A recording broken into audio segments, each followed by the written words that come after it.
Our experience was quite enjoyable. It was quite easy. The very first house we saw, it checked the boxes as far as the house itself, but there was tight parking, very limited parking. There's a tight driveway and it's on a cul-de-sac, a small cul-de-sac. And we sat down after we walked in the house, and you said, what do we like, what do we not like, and what do you need to improve upon? And you actually listened to every single thing we said. Everything from how close we were to neighbors to the driveway to the parking situation. And every house after that fit all those requirements.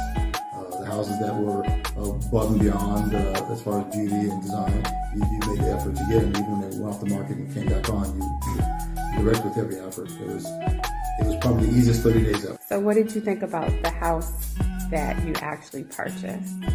Fell in love with the house that we purchased the first time we saw it. But every house was in our price range, but it doesn't mean we wouldn't spend that much money for a house. It was just two of us going from a row house in Baltimore to a house that was 4 times larger. Fell in love with it.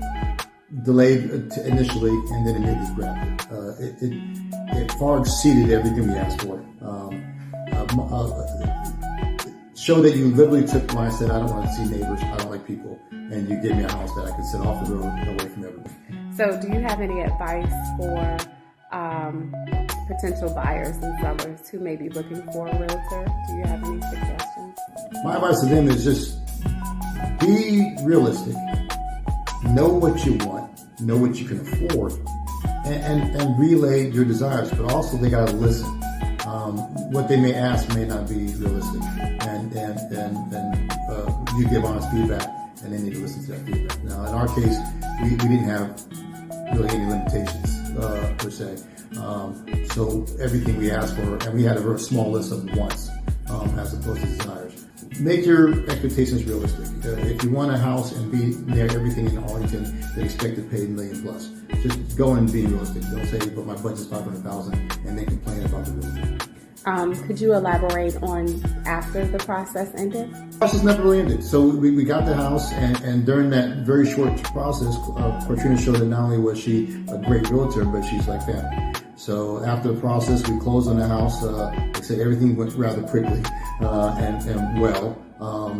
She made sure that we were settled in. She brought us the housewarming gift, and she's been part of the family ever since. And the process continues. So recently, we thought that, hey, we want more land, and I reached out to Portrina, and not only could she give me an estimate on how much our house in Baltimore sells for, because we're still on that, but also how much this house will sell for.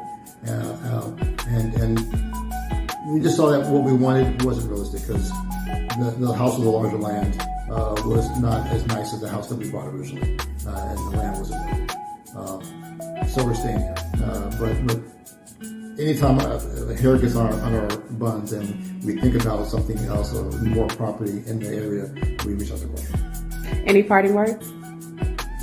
Happy house hunting, and as I said, as long as you're ready and your expectations are realistic, enjoy the house that she finds you. Oftentimes, it's not about the sale, but it's about the relationship.